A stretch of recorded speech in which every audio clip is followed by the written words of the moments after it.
The rain poured down on the asphalt, turning the alleys of Port Angeles into muddy rivers. The dim light of the streetlights barely penetrated the shroud of water, creating blurry yellow circles on the wet asphalt. The darkness of the back alley seemed almost palpable, like sticky black molasses.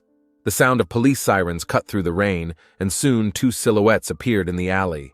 Detective Brandon Robinson leaned over the bodies, his figure a dark monolith against the tiny puddles that reflected the flashes of police flashers. His colleague, Dorothy Lewis, straightened her transparent raincoat and stepped closer, careful not to step in the pools of blood mixing with the rainwater. "Someone wanted to make sure they were definitely dead," Robinson said, looking at the bodies of a man and a woman lying in unnatural positions. 4 shots at him, 3 at her. Lewis squatted down, scrutinizing the faces of the dead. The dark skin of the victims seemed waxy under the light of the police flashlights. The woman lay with her eyes open, which now stared nowhere. Rain dripped down her frozen face like tears she could no longer shed. "Do they have the papers on them?" Lewis asked, rising and wiping her face from the rain with the back of her hand. Robinson shook his head.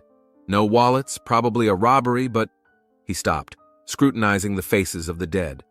"But what?" Lewis leaned closer. "Too many shots fired for a simple robbery. It looks personal." Robinson circled the crime scene with his hand. "Looks like an execution." Dressed in special suits, the forensics team methodically processed the crime scene, taking photographs, collecting evidence, looking for fingerprints. Despite their efforts, the rain had already destroyed most of the possible traces. "Detective Robinson!" one of the officers called out to them. They found an insurance card in the woman's pocket. Isabella White. And the man's watch was engraved, "Bobby from Isabella." "Bobby and Isabella White," Lewis repeated thoughtfully, jotting the names down in her notebook. The paper was quickly getting wet with raindrops. "Check the address on the insurance. We need to know where they lived." The medics had finished their initial examination and were now packing the bodies into black bags. The sound of zippers zipping sounded especially eerie in the cramped space of the back alley. Judging by the rigor mortis and the temperature of the bodies, death occurred between 9 and 11 p.m., the medical examiner reported. "But this is preliminary. I'll tell you more precisely after the autopsy." "About 3 to 5 hours ago," Robinson muttered, looking at his watch, which showed 2 o'clock in the morning. "Did anyone hear gunshots?" "No one reported," the patrol officer replied. The bodies had been discovered by a homeless man seeking shelter from the rain in an alley. Robinson rubbed the bridge of his nose and looked at his partner. 7 bullets and no one heard anything. "Silencer?" "Probably," Lewis nodded. Too professional for a random robbery. Robinson looked around the crime scene again. Although he'd seen hundreds of murders in his 20-year career, each time it made him feel powerless. The rain was washing away the evidence, time was working against them, and somewhere out there the killer was probably already planning his next crime. "Let's go," he said finally. "We need to notify their families." The address from the insurance led them to a neat 2-story house in the suburbs. The neighborhood was quiet and respectable, the houses well kept, and the lawns mowed despite the rain. It seemed inconceivable that the owners of one such house were now lying in body bags. "Who's going to call it in?" Lewis asked when they stopped in front of the house. Robinson took a deep breath. "Yeah, you check to see who you can find close by." No one heard the doorbell ring or knock, which wasn't surprising at this hour. The neighboring house lit up. Someone looked out the window. The detectives showed their badges, and soon an elderly woman wrapped in a robe stood before them, nervously fixing her gray hair. "Is Mrs. White home?" Robinson asked. The woman shook her head. Isabella and Bobby had gone downtown for dinner. Had something happened? Robinson's face grew even more grim. "Do you know if they have any relatives we can contact?" The woman's eyes widened with realization. "Oh my God. Bobby has a brother, Seth. They're not very close, but—" She covered her mouth with her hand. "What happened?" "Ma'am, we need to talk to someone close to Mr. and Mrs. White," Lewis said softly. "Can you give us the brothers' contacts?" "Yes, of course. Wait, I'll find the number." The woman disappeared into the house, leaving the door ajar. A couple minutes later, she returned with a piece of paper. "Here." And there's Catherine Price, Isabella's best friend. They work together. Here's her number. Robinson took the slip. Thank you, Mrs. Wilkins. Eleanor Wilkins, the woman answered. Please tell me what happened.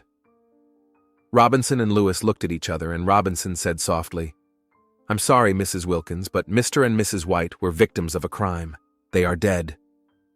Eleanor Wilkins' scream broke the silence of the night, causing several neighboring windows to glow with light.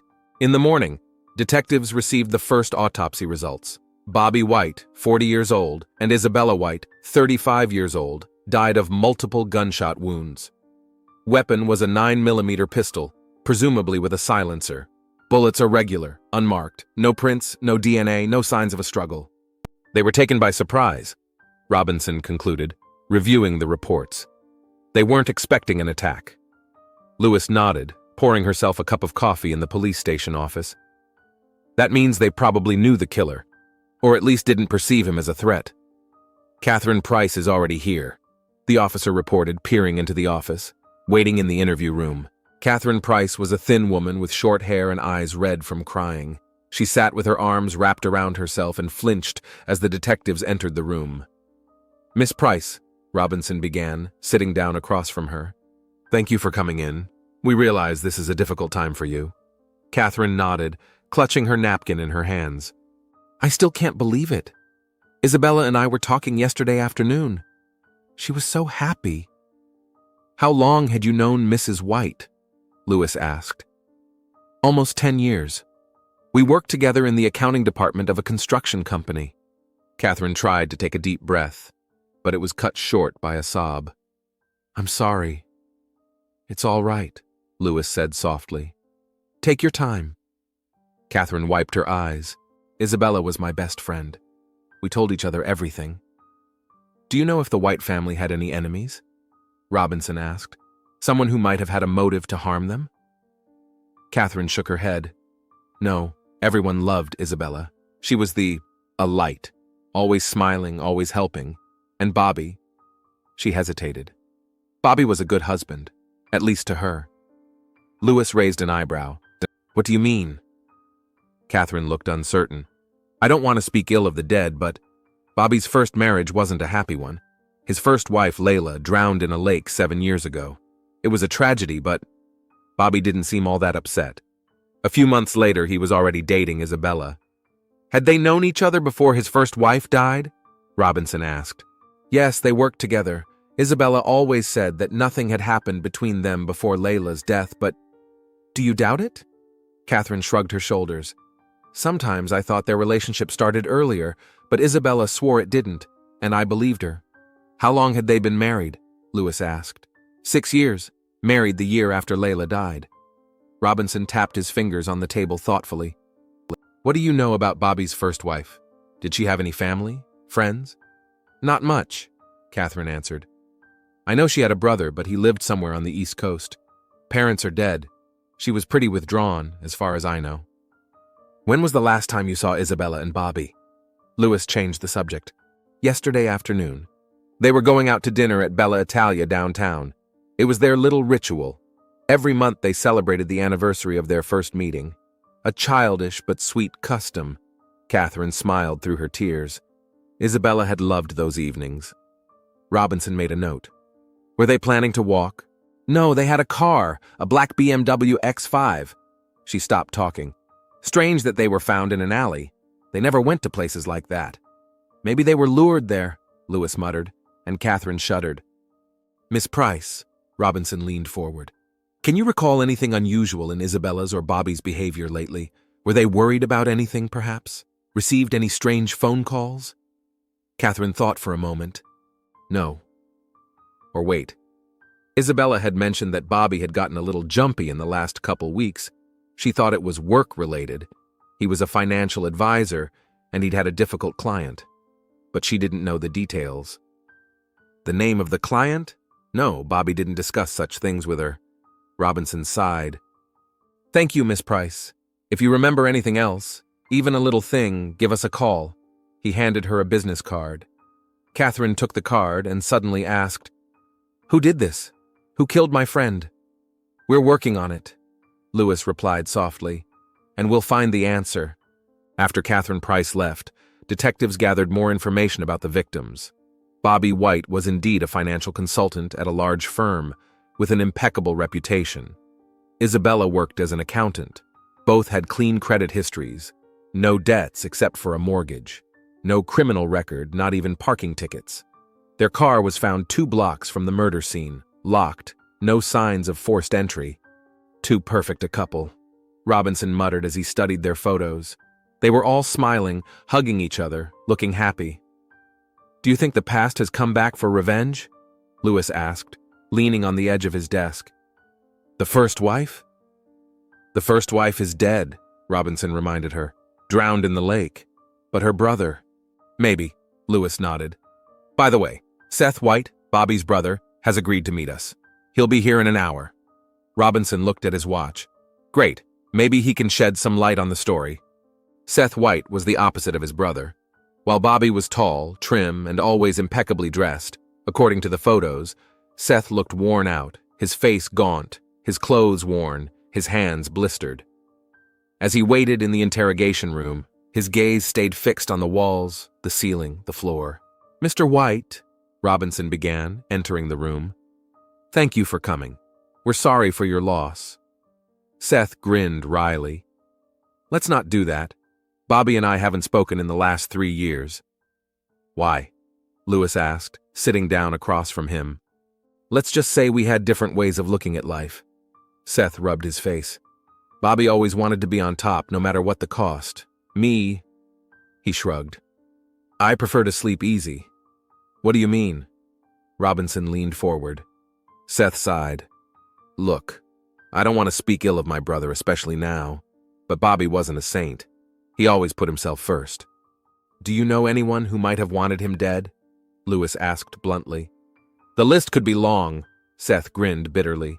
"But to kill him, I don't know anyone who would go that far." "What about his first wife?" Robinson asked. "Layla?"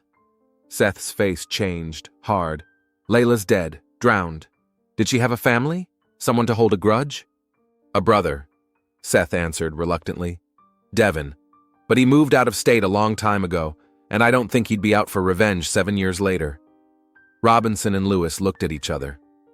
"Mr. White," Lewis softened her tone, "we need your help. Someone murdered your brother and his wife in cold blood. We need to find that person." Seth was silent for a long time, then suddenly asked, "Do you believe in karma, detectives?" "Karma?" Robinson interjected. "That everyone gets what they deserve in the end," Seth explained. "That there's a price to pay for every deed." "What are you getting at, Mr. White?" Lewis tensed. Seth sighed, as if making a hard decision. "Layla didn't drown. Or rather, she drowned, but not by accident." There was silence in the room. "What do you mean?" Robinson asked quietly. "Bobby drowned her," Seth said simply. "They'd gone to the lake for a vacation. It was on a weekend, not many people. Bobby said they had an argument, and she fell off the boat and drowned. He supposedly tried to save her, but he couldn't." "Did you suspect him?" Lewis asked. "Not at the time. I knew their marriage was falling apart, but—" Seth shook his head. "A year later, when he was already married to Isabella, we got drunk at Christmas and he blurted it out. Said Layla caught him with Isabella. Threatened to tell everyone, ruin his career, divorce him, take half his money. And he—" Seth swallowed. "He hit her over the head with an oar and pushed her off the boat." Robinson and Lewis were silent, stunned. "Did you report it to the police?" Robinson finally asked. Seth grinned bitterly. "What could I say? My brother, drunk, confessed to the murder a year ago. No proof. Besides," he turned away, "he was my brother. Only family." Lewis made a note in her notebook. "Do you know if he told anyone else about it?" "No," Seth shook his head. "He didn't even discuss it with me anymore. It was as if nothing had happened." "And Isabella?" Robinson asked. "Did she know?" "I'm not sure. Sometimes I thought she did. She never mentioned Layla, avoided the subject, and even though she was always friendly with me, I could see the fear in her eyes, like she was afraid I knew their secret." Robinson was silent for a moment, then asked the key question. "Mr. White, where were you last night between 9 and 11? Seth grinned. "Checking up on me, detective. I was at work. Night shift at Peterson's warehouse. There's 20 people there, all of whom can confirm. We need to check, Lewis apologized with a look. Of course, Seth nodded. I understand, but you know... He looked at them seriously. Whoever did this, I can't blame them. Bobby and Isabella got what they deserved, for what they did to Layla. After Seth left, the detectives stayed in the room, silently pondering what they'd heard. Do you believe him? Lewis finally asked. Robinson shrugged. That would explain Bobby's too quick transition into a new relationship. And if Bobby really did kill his first wife, then someone might have a motive for revenge, Lewis finished for him. Layla's brother? Maybe. Robinson nodded. But why wait 7 years? Maybe he's just now finding out the truth, Lewis suggested. Or just now he was able to find them. We need to find this Devon guy. Robinson rubbed his eyes. Check Seth's alibi. I'll see what I can find out about Layla's brother. But you know, he sighed, something doesn't add up. It's a little too professional for a relative's revenge. What do you mean? 7 shots, no witnesses, no evidence. This is more like the work of a professional. You think someone hired a hitman? Lewis asked. Or it was a robbery gone wrong, shrugged Robinson. Let's run all the leads. By late afternoon, the detectives had gathered more information. Seth's alibi checked out. He was indeed at work at the time of the murder. Devon Tallis, Layla's brother, died 3 years ago of a heroin overdose in Boston. Their parents died in a car accident before Layla's death. No relatives out for revenge, Lewis stated as she closed the folder. And no evidence. They were sitting in Robinson's office, the windows fogged up from the rain that hadn't stopped for a second day. Folders of documents, crime scene photos, expert reports were scattered around them. Maybe it really was a robbery, Robinson said slowly. They were wearing expensive clothes in a nice neighborhood. Someone saw an easy target, lured them into an alley, and executed them with 7 shots from a professionally placed silenced pistol? Lewis asked skeptically. That doesn't sound like a typical street robbery. I know, Robinson sighed. But what else do we have? Everyone who might have had a motive is either dead or has an alibi. Lewis looked at the photos spread out on the table. Look, what if Seth lied? What if Bobby didn't kill Layla, but he did? And now he's trying to misdirect us? Why would he kill Layla? I don't know. Maybe he was in love with her and she rejected him. Maybe she knew something about him? Lewis shrugged her shoulders. It's just a guess. Robinson hesitated. His alibi checks out, unless he hired someone. Yeah, maybe. Lewis nodded. But that still doesn't explain the 7-year wait. And why kill Isabella either? They both fell silent, thinking. Then Robinson stood up and walked over to the board where the pictures of the victims were posted. Let's go over it again. Bobby and Isabella White, roughly a model family at first glance. But Bobby has a dark past. He may have killed his first wife to be with Isabella. What if, Lewis began. There's something we don't know yet. Something in Bobby's or Isabella's past. We've checked their finances, their jobs, their contacts. Nothing suspicious. What about the drowned wife? Lewis went to the board. We only know what Seth told us. Let's dig deeper into Layla Tallis's story. Robinson nodded. Good idea. Maybe we'll find something there that sheds some light on the case. They worked late into the night, studying old reports on Layla's death. Her death was ruled an accident. According to the coroner's report, she fell off the boat while vacationing on the lake. Bobby had tried to save her, but couldn't. Convenient, Lewis muttered, closing the folder. Too convenient. Robinson rubbed his eyes. Do you think he really killed her? I don't know, Lewis sighed. If Seth is right, if Bobby really did kill his wife, Robinson said slowly, then it was almost a perfect crime. No witnesses, no evidence, no body. Almost perfect, Lewis nodded. But he told Seth, and now he was a victim himself. Robinson stood up and walked to the window. The rain was still pouring down on the streets, casting dark shadows on the walls of the room. Do you believe in karma, Dorothy? He asked, without turning around.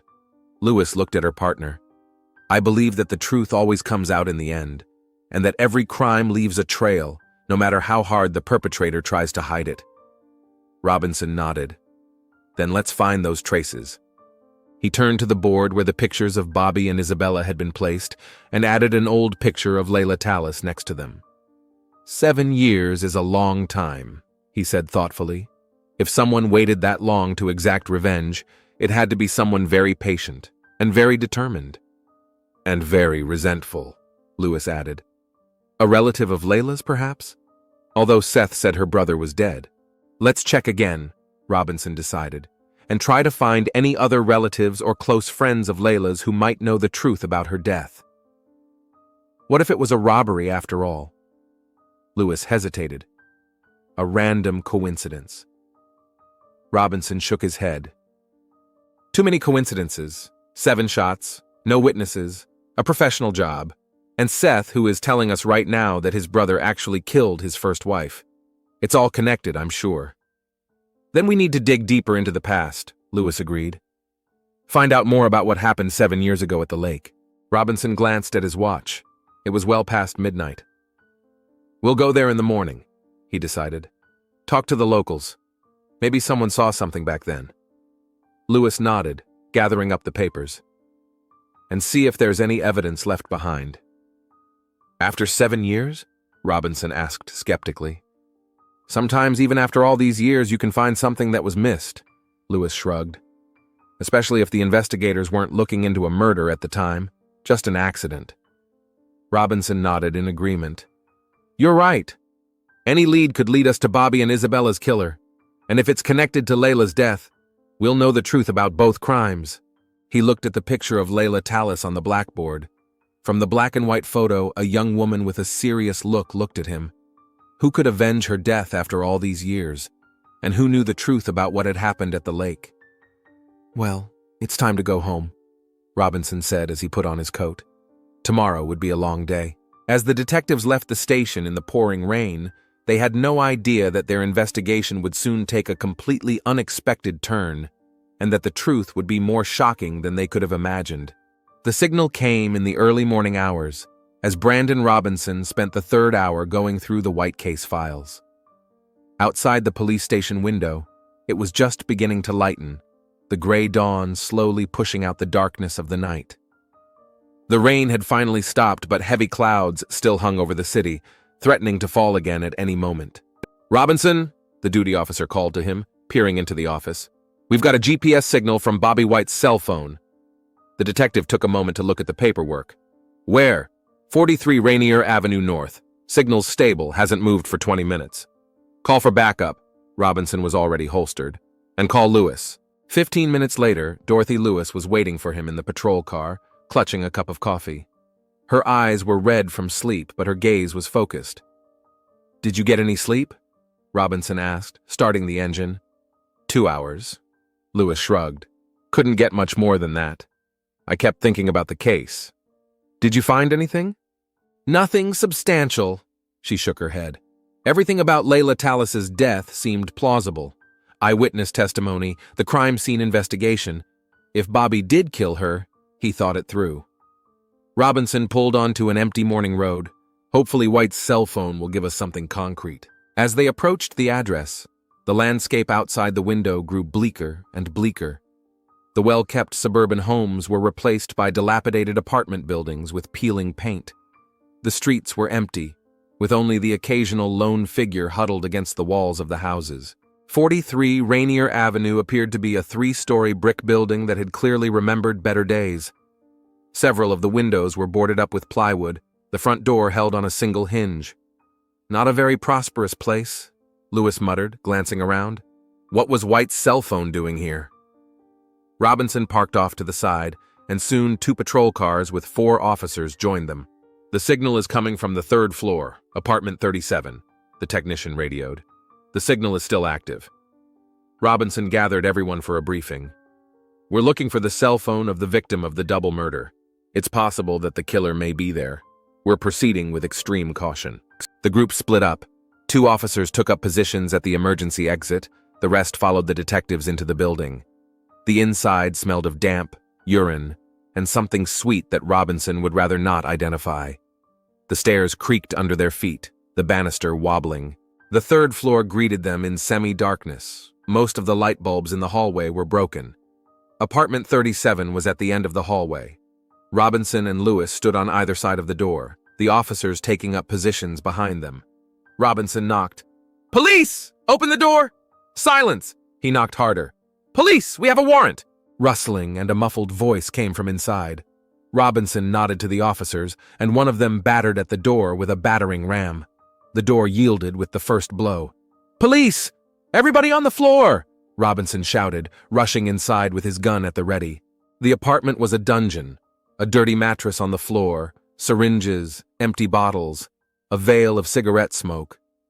A frightened woman with slashed veins was huddled in the corner, and in the middle of the room stood a man of about 35, with disheveled hair and a wild look. In his hand, he clutched a smartphone. "Drop the phone!" Robinson commanded, pointing his gun at him. "Raise your hands slowly!" The man looked confused and frightened.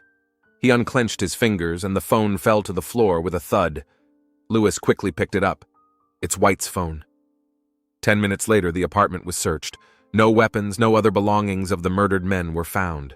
Just the phone. The man and the woman were taken to the station. The woman, obviously drugged, couldn't say anything intelligible. The man, who identified himself as Marcus Henshaw, looked scared but conscious. "Where did you get that cell phone?" Robinson asked, as they sat Henshaw down in the interrogation room. Marcus licked his chapped lips nervously. "I found it, I swear." "You did?" Lewis raised an eyebrow skeptically. "Where exactly?" "In the alley." Marcus twitched, his hands shaking with withdrawal. 2 days ago, I was looking for, something valuable in the dumpsters, and I saw them. "What them?" Robinson tensed up. "Those dead people." Marcus squeezed his eyes shut, as if trying to erase what he'd seen. "They were lying there, covered in blood. I thought, they're dead. They don't need the phone, and Did you see the murder?" Lewis leaned toward him. Marcus shook his head negatively. "No, they were already dead when I got there. But I saw—" He stopped talking, casting a frightened look at the detectives. "What did you see, Marcus?" Robinson asked quietly. "A woman," Henshaw breathed out. "She was standing over them, with a gun." The air in the room thickened with tension.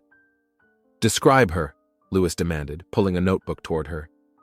Marcus rubbed his face with trembling hands. Dark-skinned, tall, thin, hair, short, graying, mid-40s maybe. "What was she doing?" Robinson went on. "Just stood there looking at them. Then she saw me and pointed the gun at me. I thought she was going to kill me." Marcus gulped. "But then she put the gun down and walked away, quick as if she vanished into the darkness." "And you decided to steal from the corpses?" Lewis sounded condemning. "I told you they didn't care," Marcus defended himself. "I only took their cell phones. I didn't even touch their wallets. They were covered in blood." Robinson and Lewis looked at each other. "Would you be able to describe this woman to a sketch artist?" Robinson asked. Marcus nodded uncertainly. "Probably. If—" He licked his lips. "If you help with my situation." "We'll talk to the prosecutor," Lewis said. "Your cooperation will be taken into account." An hour later, a police painter arrived at the station.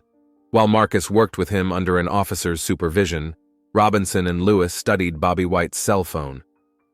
"Nothing much," Lewis sighed, looking through the messages and calls. Business contacts, correspondence with his wife, restaurant reservations for the night of the murder.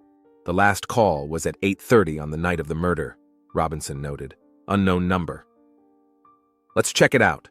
Lewis immediately dialed the number on her cell phone. After a few beeps, she shook her head. "Answering machine. Nothing special." "Ask the operator for the number," Robinson said. "Maybe that call lured them to that alley."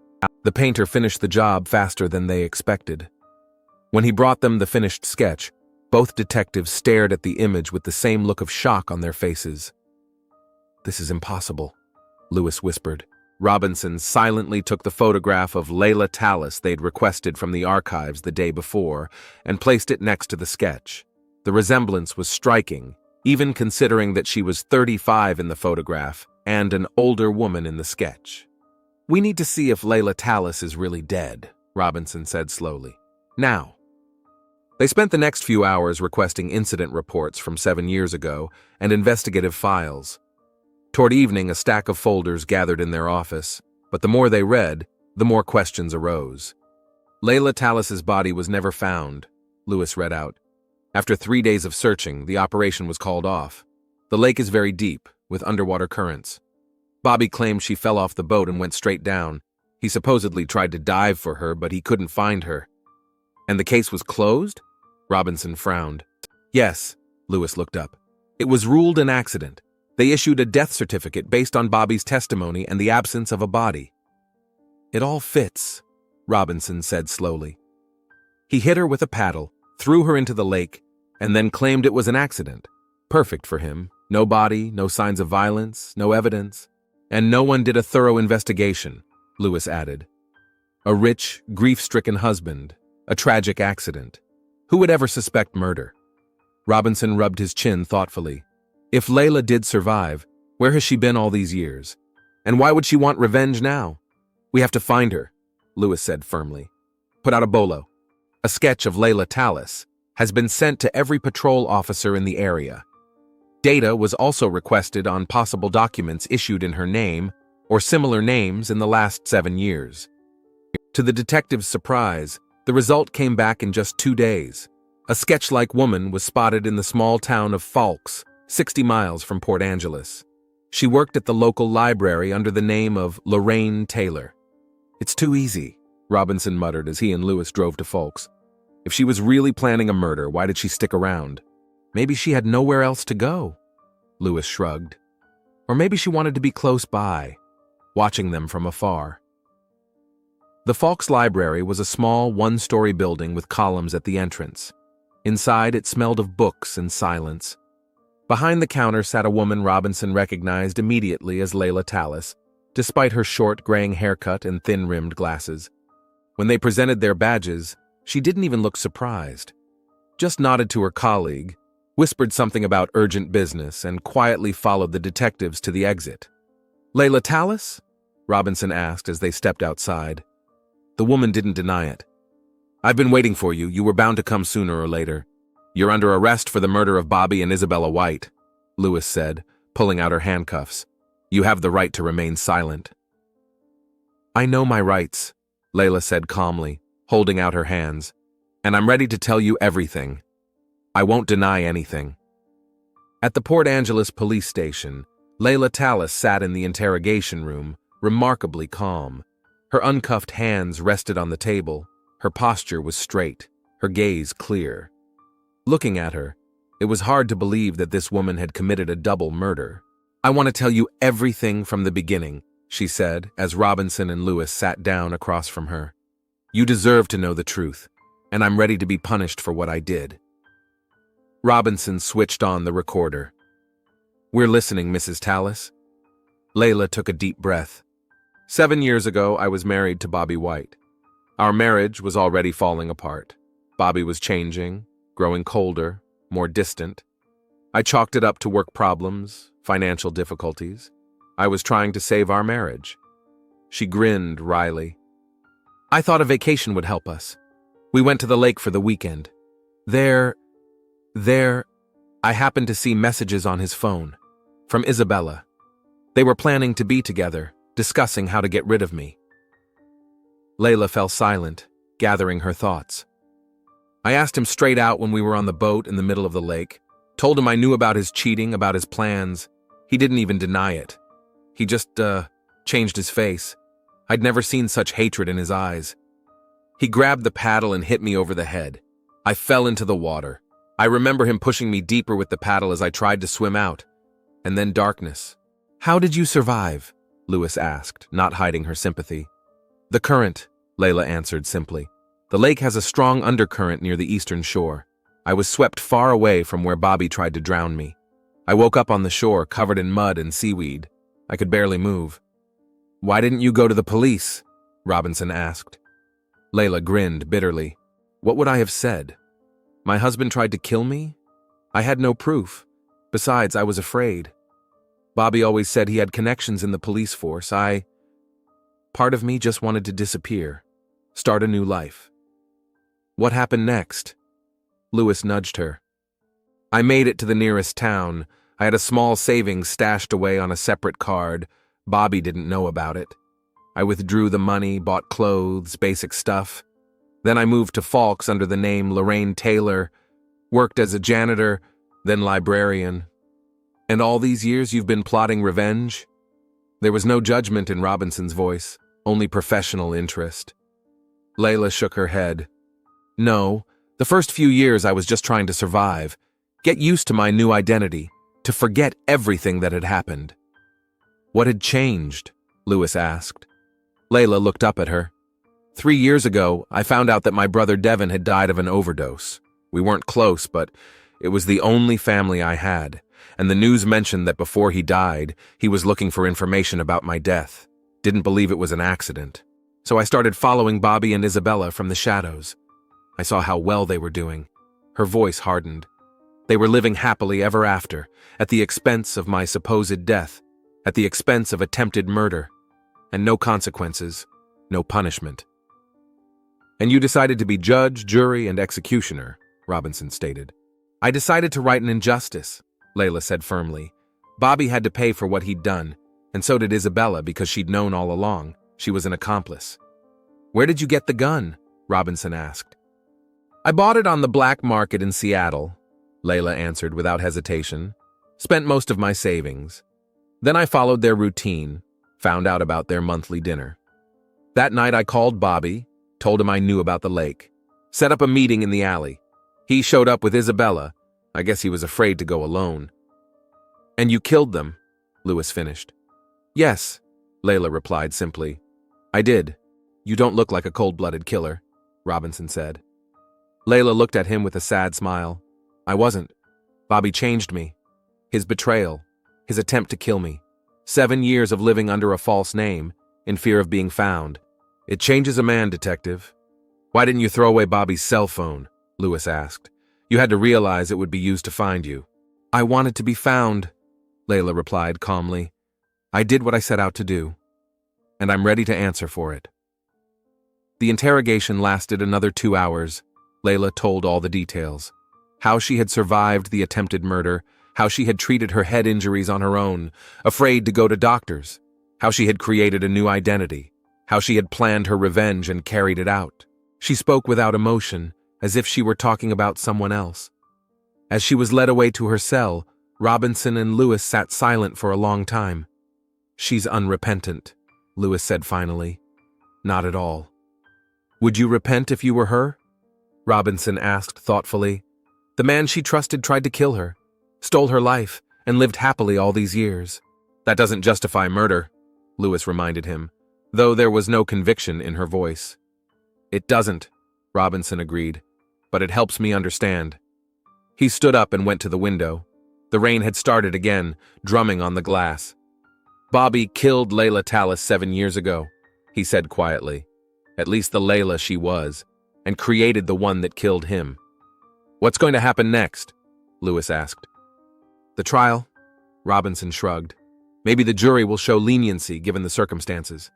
But it's not our case. We've done our part. In the holding cell, Layla Tallis sat on the narrow bunk, staring out the small barred window. Rain dripped down the glass, blurring the outline of the outside world. She did not cry. The tears had ended years ago, the day the cold water of the lake had closed over her head.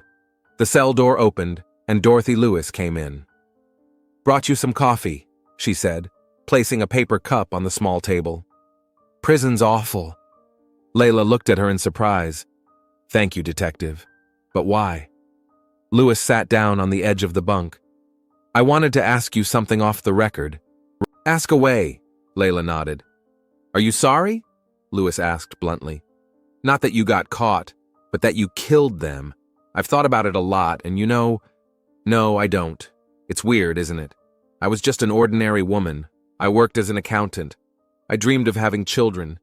I never thought I could kill someone. And now? She shrugged. I think justice has been served, at least partially. You realize you'll probably spend the rest of your life in prison, don't you? Lewis asked gently. I do. Layla nodded. But I've been in prison for 7 years now, detective. First in a prison of fear, then in a prison of hate and revenge. Maybe real prison will prove to be a release.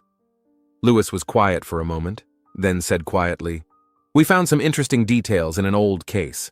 Witness statements from the lake indicate that there was a boating altercation between you and Bobby that day. Tourists on shore saw you gesticulating vigorously, and then there was an accident, allegedly. Does that change anything?" Layla asked. "For the court, yes. Your lawyer will be able to use it. Based on this testimony and the fact that your body was never found, you can build a convincing defense. Proving premeditated attempted murder on Bobby's part may be difficult, but it creates doubt, and for a jury, doubt matters a lot." Layla looked at her appreciatively. "Thank you, Detective." Lewis stood up. "I'm just doing my job, looking for the truth." As the door closed behind the detective, Layla turned to the window again. The rain was beginning to subside, and a faint ray of sunshine appeared between the clouds. For the first time in years, she felt strangely relieved. It was as if a heavy burden had fallen from her shoulders. She didn't know what the future would bring. Perhaps a life sentence. Perhaps, given the circumstances, a lighter sentence awaited her. But it didn't matter anymore. She had done what she thought was right, and she was prepared to answer for her actions before the law. In the small cell, with the sound of the dying rain, Layla Tallis finally found some semblance of peace.